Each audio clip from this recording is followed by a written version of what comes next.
Jackson Marrow stepped off the battered freighter into the swirl of violet dust that drifted across the Grand Zelvar market. The sky above glowed with streaks of lavender and deep plum, as if the world itself had been painted in royal colors. He tightened his cloak against the chill wind, feeling a shiver of both excitement and unease.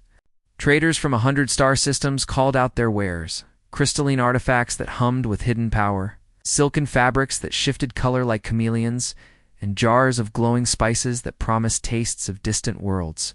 It's everywhere. He looked. There was motion and color and sound, blending into a living tapestry of alien life. Yet Jackson's attention was drawn not to the brightest stall or the loudest vendor, but to a small wooden booth tucked away in a quiet corner. Sign etched in an unfamiliar script that read simply, "Love Slaves." He approached with cautious steps, curiosity warring with his better judgment. The booth's only ornament was a single lantern that cast a soft, golden light on the strange merchandise, pair of shackles that glinted like polished brass, and a small stack of contract scrolls tied with blue ribbon. Behind the counter, the vendor sat cross-legged. His many eyes blinked in silent welcome. Jackson cleared his throat and asked, "Why would anyone buy a being meant only to please?" The vendor shrugged, his iridescent skin rippling with each movement. "Tradition," he replied, in broken trade common. "Status. Pleasure. Or rescue, perhaps." He swept his hand toward a figure standing beside the stall, half hidden in shadow. Lyra stepped forward, her frame slender and graceful. Her skin was a soft cerulean blue, like the calmest ocean at dawn. Her large, almond-shaped eyes held a quiet light, a mixture of hope and sorrow that made Jackson's heart tighten. She wore a simple white shift, stained at the hem from dusty roads and crowded markets. Though she stood with measured grace, her shoulders trembled slightly, as if every step took courage. Jackson realized she must have walked far to reach this place. The vendor rattled a small pouch of coins and added, "She is my last. Many have come, few have cared." Jackson looked at the pouch of credits in the vendor's hand and felt a surge of impulse stronger than any he had known. He thought of the stories of worlds where sentient beings were bound against their will, forced into roles they never chose. We could not leave her here, waiting for some cruel fate or shallow desire. He drew his credit plate, tapped the counter, and watched as the vendor's many eyes widened with surprise and greed. The credits transferred in an instant, and the vendor recited the formal words of transfer. Jackson's stomach twisted, but he refused to regret what he was doing. This was not a purchase for power or status. He would pay any price to give her a chance at freedom. The vendor rolled up the contract scroll and handed it to Jackson with a toothless grin. Lyra held out her hand, and he released the shackles that lay coiled on the counter. As the cold metal fell away from his fingers, he felt a strange weight lift from his own chest. Lyra's eyes filled with tears that gleamed like tiny stars. She bowed her head and whispered, "Thank you," in a voice as soft as silk. Jackson offered her a gentle smile. "You are not my slave," he said, "but my guest and my friend." Together, they stepped away from the stall, leaving behind the color and noise of the market for the long road ahead. In that moment, under the violet sky, Jackson knew their lives had changed forever. Lyra walked beside Jackson as the freighter's ramps closed behind them, leaving the Grand Zelvar market far behind. The caravan road stretched ahead, a ribbon of cracked stone winding across jagged red plains. Lyra's heart pounded with every step. She had never left the market before, and the open sky felt both wondrous and daunting. Jackson kept his pace easy, glancing at her with gentle concern. He carried 2 water skins slung over his shoulder and a small pack of dried fruit in his other hand. "Here," he said softly, offering Lyra a handful of sweet, chewy cubes. "Try." One. Hesitantly, she accepted it. The sharp tartness bloomed on her tongue, and her eyes widened in surprise. She had never tasted fruit like this. Her life had been one of contracts and commands, not simple pleasures. A shy smile curved her lips as she savored the flavor, and in that moment, she felt a spark of joy she had believed was lost. As the sun dipped low, painting the sky in bands of rose and gold, they found a sheltered alcove among ancient rock pillars. Jackson set down their packs and gathered loose stones in a circle, Struck flint to spark a small fire, its warmth and crackles soothing the chill of evening. Lyra sat close, her knees drawn to her chest, watching the flames dance. Shadows leapt across her blue skin, and she brushed a strand of dark hair behind her ear. "Tell me about home," Jackson said, handing her a skin of water. "I want to know where you come from." Lyra's chest tightened as memories rose on Biden stone halls lit by torches. Rows of slaves bowing before proud masters, the hush of obedience cloaking every step. She took a slow breath and spoke in a soft voice. "My world is called Viridia. It is rich with forested valleys and rivers that glow silver under moonlight. But we are ruled by an ancient order. From childhood, we are chosen as love slaves or masters. My mother sold me when I was 12, saying it would bring honor to our family." She paused, glancing at the flames. "I learned to smile on command, to speak the words that pleased my master, but I never learned what I truly felt." Jackson nodded, his face calm and understanding. "You were meant to serve, but you never chose that life yourself." Lyra lowered her gaze, tears gathering at the corners of her eyes. "I thought freedom was a myth," she whispered. "I believed no one would ever care about how I felt inside." Jackson reached out and placed his hand gently on hers. His touch was warm, steady, and it made her tremble with fear, with relief, and with something new stirring in her heart. "Your feelings matter," he said firmly. "You deserve to live by your own will." A single tear slipped down Lyra's cheek, and she let it fall. The night air was cool, but she felt a warmth spreading through her chest, as though hope itself had taken root. They shared stories into the night. Jackson told Lyra of Earth's oceans, of forests heavy with rain, and mountains that touched the sky. He spoke of humanity's fondness for freedom, of laws that protected choice, and of songs written to celebrate the heart's true desire. Lyra listened with shining eyes, her earlier fear melting into wonder. In turn, she described the delicate art of Viridian songcraft, how each note could call forth memories, how each melody could heal a wounded spirit. Jackson hummed a simple tune, and Lyra's lips curved in a genuine smile for the first time. She placed her hand over her heart and said, "I will learn your songs, and you will learn mine." His answer was a nod and another smile, and in that quiet moment by the fire, they both understood how their lives were woven together now. As embers glowed and the stars blinked awake overhead, Lyra lay back on a soft blanket Jackson had spread. She felt safe for the first time, free from chains both physical and unseen.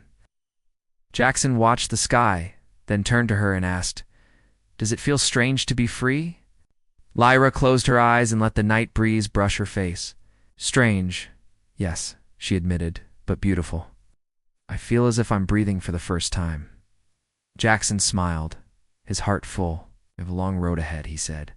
"But we'll face it together." Lyra opened her eyes and met his gaze, and something bright and fierce shone between them, the promise of a future she had only dared to dream. Lyra and Jackson stepped off the freighter's ramp into Nova Haven's sunlit courtyard, where warm light spilled over white stone walls and flowering vines trailed along walkways. The air smelled of fresh bread and wild herbs, a scent Lyra had never known but welcomed with wide eyes. She paused to feel the sun on her skin, letting the gentle heat warm her arms and the tips of her ears. Jackson smiled as he watched her. He carried her packs while she traced her fingers over the smooth surface of a carved bench. Her breath caught at the sight of music floating on the breeze. A simple melody played on a stringed instrument, notes rising like birds at dawn. A small group of children danced barefoot in a circle, their laughter bright as bells. Lyra felt her own feet moved to the rhythm and soon found herself stepping into the circle. The children greeted her with curious smiles and guided her through the steps. For the first time, Lyra did not feel like a slave or a burden. She was simply a young woman learning to dance. After the music, Jackson led her inside the station's library, a cool, quiet hall lined with shelves of books from countless worlds. Lyra's eyes shone as she ran her hands along spines of leather and cloth, each title a promise of a new idea or adventure. Jackson pulled a volume of earth poetry from a shelf.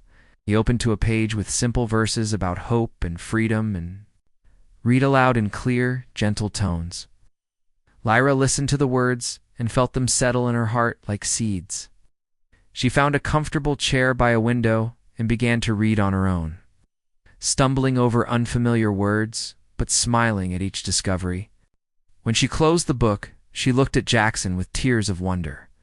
"Stories can open souls," she whispered. Jackson nodded, pride glowing in his eyes. Over the next days, Lyra explored the station's hidden corners. She visited the marketplace stalls, tasting honeyed pastries and tangy fruit juices. Vendors greeted her by name, offering samples and listening eagerly as she learned trade common phrases. She practiced by greeting every merchant with "good day" and learned to barter for simple trinkets. Each success, show, new words spoken, without fear, filled her with joy. Jackson watched her transformation with quiet happiness. He introduced her to the station's healers, who showed Lyra how to mix local herbs into salves and teas. She absorbed their teachings like a sponge, her gentle hands mastering the careful art of healing wounds. One evening, Jackson invited Lyra to the station's amphitheater, where travelers gathered to share tales under lantern light. Lyra's heart thumped as she stepped onto the stage to tell her own story. Her voice trembled at first, but she spoke of Viridia's moonlit rivers, of the market where she was sold, and of the moment Jackson freed her. As she spoke of her fear and loneliness, her words found strength. The audience fell silent, moved by her honesty. When she finished, they rose as one, their applause echoing like thunder. Lyra's cheeks burned with emotion, and she looked at Jackson, who bowed his head in gratitude. In that moment, she felt seen not as property, but as a person with a story worth telling. Under Nova Haven's twin moons, Lyra walked with Jackson along the edge of the station's gardens. The air was cool, and soft petals drifted on gentle breezes. Lyra carried a small sketchbook Jackson had given her, filled with blank pages begging for her drawings. She paused to sketch the curve of a white blossom, losing herself in the simple act of creation. Jackson watched her, his heart swelling with admiration. Lyra looked up and smiled, her eyes bright with gratitude and newfound confidence. "Place feels like home," she said softly. Jackson took her hand and squeezed gently. "Your home is wherever you choose to build it," he replied. Lyra's smile widened, and she leaned into him, ready for whatever adventures awaited their shared journey. News of Lyra's arrival at Nova Haven spread swiftly through the winding corridors and sunlit plazas of the station. At first, it was a whisper among traders trading spices and silks. A human had bought a love slave and somehow freed her instead of keeping her bound. By the next morning, word had reached the ears of the Merchant Council, the community's governing body, as well as the chatter of curious tourists and wary residents. Some spoke in hushed tones of scandal and old wounds. After all, stories of slavery and forced bonds were not foreign to many worlds, and memories of dark bargains still lingered like shadows. Others praised Jackson's courage, saying only a truly good soul would pay such a price just to release another being from chains. Lyra felt the weight of these voices press upon her as she walked through the market stalls, her hand brushing the smooth petals of an alien bloom sold by a flower merchant. Every gaze lingered on her some skeptical, and her heart fluttered like a bird caught between hope and fear. That afternoon, a craftsman named Terrell, known for his finely wrought metalworks, confronted Jackson as he and Lyra browsed a stall of star-forged knives. Terrell's face was lined with worry. "Think yourself noble," he said, voice low but firm, "but you cannot erase centuries of tradition with a few credits. Those love slaves are bound by ritual that even the council respects. Freeing her, you challenge our customs and risk angering old alliances." Jackson placed a steady hand on Terrell's shoulder. His eyes were calm, his tone gentle. "Some customs are born of cruelty, and survival does not require them. Lyra was never meant to be property. She deserves choice." Terrell's shoulders slumped, the anger in his eyes softening into uncertainty. Lyra stood beside them, her blue skin pale in the afternoon light. She opened her mouth to speak, but then closed it, the words caught between her fear of reprisal and the need to be heard. That evening, the Merchant Council convened in the amphitheater, a dome of polished crystal that glowed under Nova Haven's twin moons. Lyra and Jackson sat in the front row as council members spoke in measured tones about stability and tradition. Rumors had arrived from Viridia, Lyra's home planet, carried by a delegation who demanded her return as a prize trophy of status.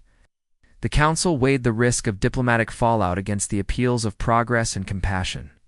When the discussion drifted into technicalities of trade agreements and ancient pacts, Lyra rose, her heart pounding so loud she thought it would echo through the hall. She walked to the center under the soft glow of hovering lights and raised her voice, clear and unwavering. I stand here not as property, but as a being with a heart that beats and a voice that speaks my truth. I have known only the hollow comfort of servitude, the forced smiles and silent tears. I was born on Viridia, where love slaves are symbols of honor, yet I have felt none of that honor. Instead, I have felt fear, loneliness, and the ache of a life I did not choose. Her words trembled at first, but strength grew with each sentence, her voice finding its rhythm. Here on Nova Haven, I have tasted freedom. I've danced under the sun and learned to heal others with my own hands. If you send me back, you send me into chains again. I beg you to see me as I am, alive, breathing, and deserving of my fate only by my own choice. Silence fell like a held breath. Then, one by one, members of the audience rose to their feet. Traders, healers, tourists, and scholars all stood in solidarity. A wave of applause rose and swelled until the crystal dome itself seemed to hum with approval. Jackson stepped forward, gently taking Lyra's hand and lifting it to display there. Unity. The council's stern faces softened. The formal debate dissolved into notes of compassion and change. When the head speaker pounded his gavel, his voice quavered with emotion as he declared, "Let it be known, no being on Nova Haven shall live as another's property. Freedom and choice are our guiding lights." Tears glimmered in the moonlit hall, and she turned to Jackson, gratitude shining brighter than any gem. In that moment, she felt the full weight of her own worth and the promise of a new tradition founded on compassion rather than custom. Under the glow of crystal and moon, Lyra and Jackson embraced, knowing they had not only changed their own lives, but had set a spark of hope that would light many worlds to come. ChatGPT said. Lyra woke before dawn, her thoughts already buzzing with plans for the day. She dressed quietly in the healer's simple robes, the first she had ever worn that were not symbols of servitude. In the gentle light of Nova Haven's rising sun, she joined Maris, the head healer, at the herb gardens that climbed the station's outer walls. Rows of starleaf and silvervine grew in neat lines, their leaves quivering in the morning breeze. Maris showed Lyra how to identify each plant by scent and texture. Lyra tilted a leaf between her fingers, inhaling its sweet, minty aroma. Her heart swelled with wonder. These plants had always been tools for control back home, but here they held the power to ease pain and heal wounds. After harvesting a small bundle of starleaf, Lyra followed Maris to the infirmary, a bright room, filled with soft beds and warm light. Patients of many species rested there. A four-armed miner with a cracked shoulder, a child with golden scales who coughed softly, and even a small furry creature with a wing injury. Lyra's palms tingled as Maris handed her a mortar and pestle. Grind the leaves, Maris instructed. Lyra pressed and turned the pestle, watching the starleaf turn to a fragrant mash. She mixed it with water until it formed a smooth paste, her movements careful and steady. When she applied the salve to the miner's shoulder, the man's eyes softened in relief. Lyra felt warmth spread through her chest. She had helped ease someone's pain with her own hands. Later, Jackson found Lyra sketching designs in a small studio near the clinic. The walls were lined with colorful canvases and bright inks from across the galaxy. Lyra's hands moved with confidence as she drew a design for a new clinic sign, two hands cradling a rising sun. The sign would welcome any being seeking care, no matter their origin. Jackson watched her, pride bright in his eyes. "You have a true gift," he said softly. Lyra looked up, her cheeks flushed. "I never knew I could create something beautiful," she replied. "Back home, my art was just decoration for masters. Here, it means hope. Jackson nodded, and they spent the afternoon painting the sign together, laughter mixing with the scent of drying ink. They unveiled the new sign the next morning. Lyra stood beside Jackson as the first patients entered under the painted sun. A nervous mother carried her sick child, whose blue fur lay matted with sweat. Lyra knelt to meet the child's eyes and offered a gentle smile. She listened as tears welled up in the mother's eyes, apologizing for dragging her child to a slave clinic. Lyra's voice was steady. "This clinic belongs to everyone," she said. "My past does not define this place." Them inside, her hand warm on the mother's arm. The staff welcomed them with kindness, and Lyra guided the mother to a bed. When the child's fever broke under the cooling salves Lyra applied, the mother's tears turned to gratitude. She pressed Lyra's hand and whispered, "Thank you for saving my child." In that moment, Lyra felt her own worth blossom like a flower in spring. As weeks passed, word of the clinic's success spread beyond Nova Haven. Ships from nearby systems docked to seek help or learn Lyra's methods. She and Jackson worked side by side, teaching other healers how to mix alien herbs into effective remedies. Lyra's confidence grew with each lesson she taught. She found joy in sharing knowledge and received every question with patience. Jackson admired her gentle strength and often joined in the lessons, translating complex terms into simple phrases for new students.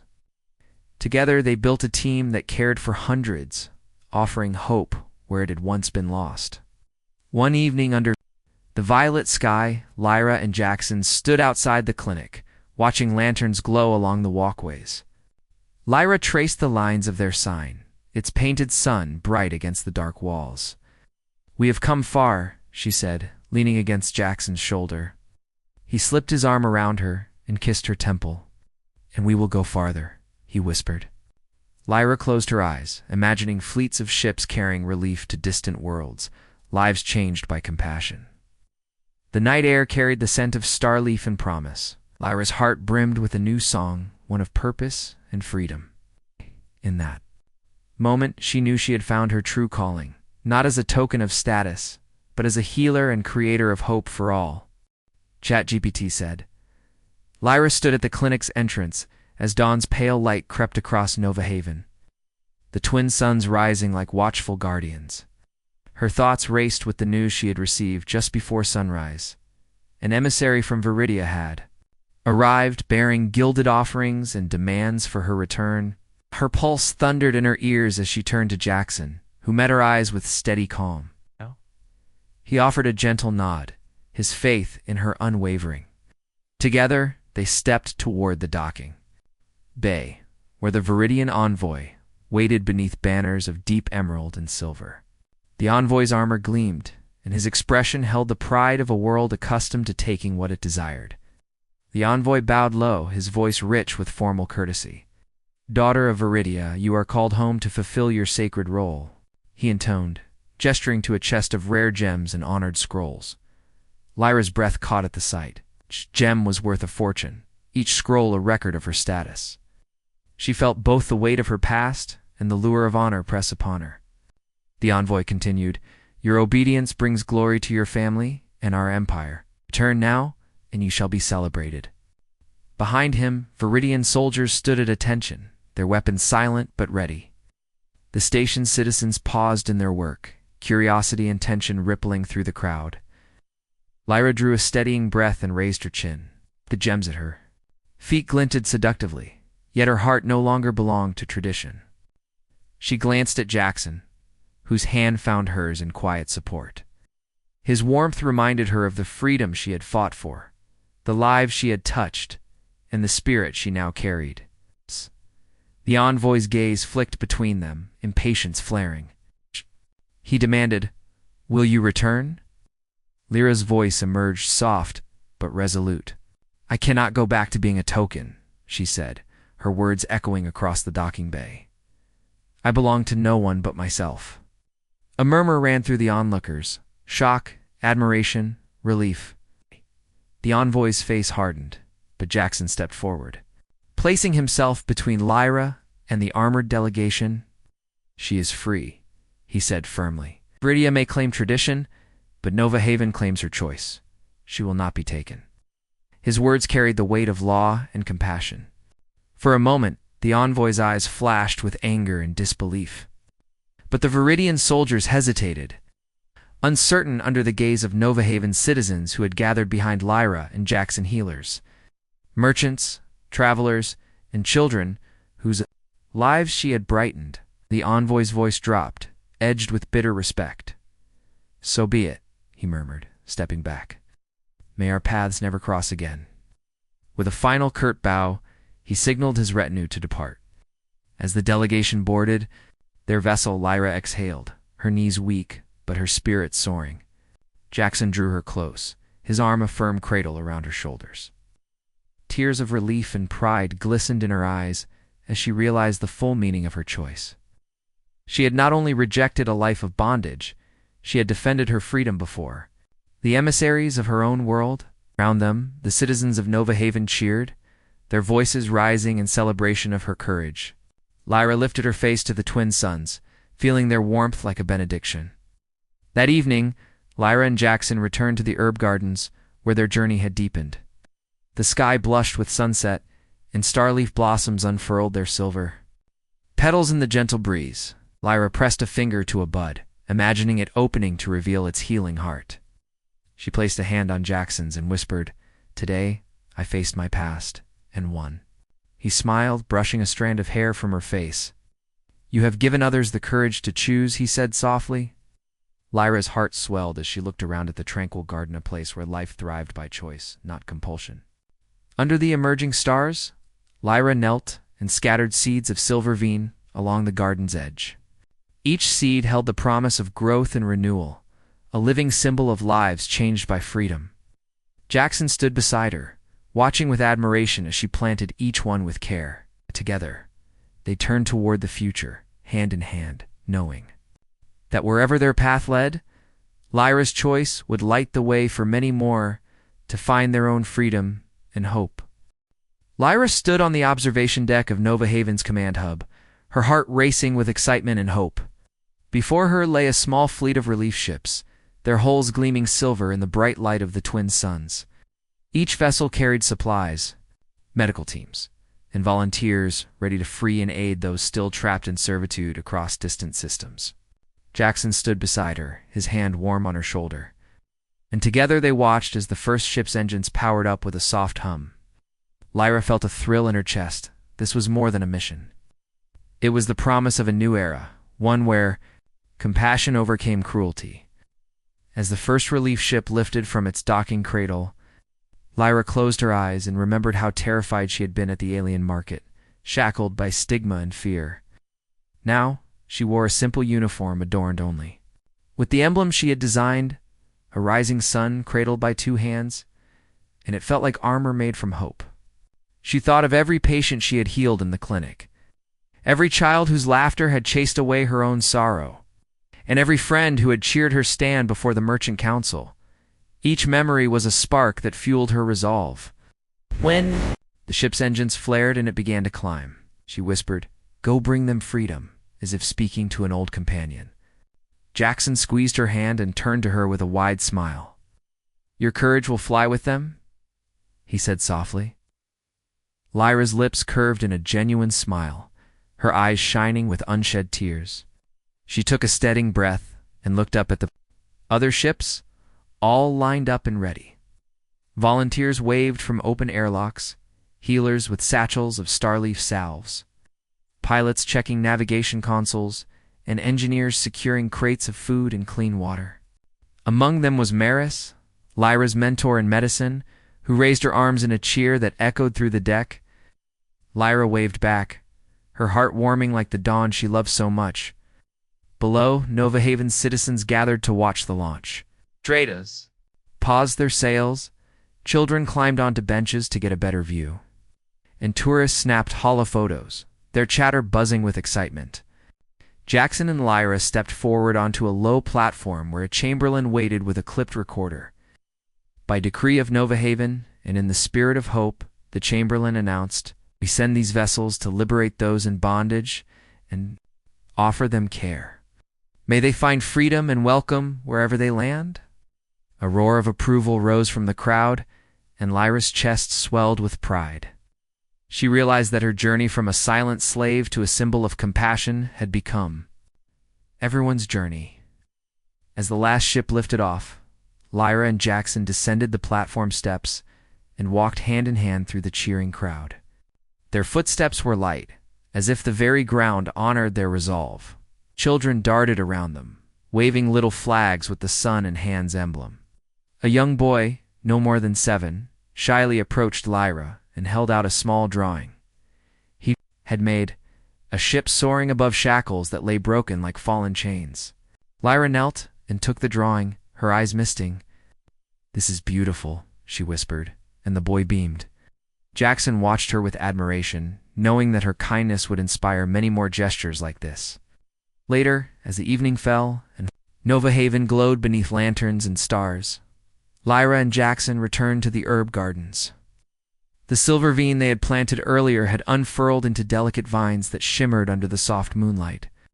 Lyra knelt and traced a finger along a blossom, feeling its cool, smooth petals.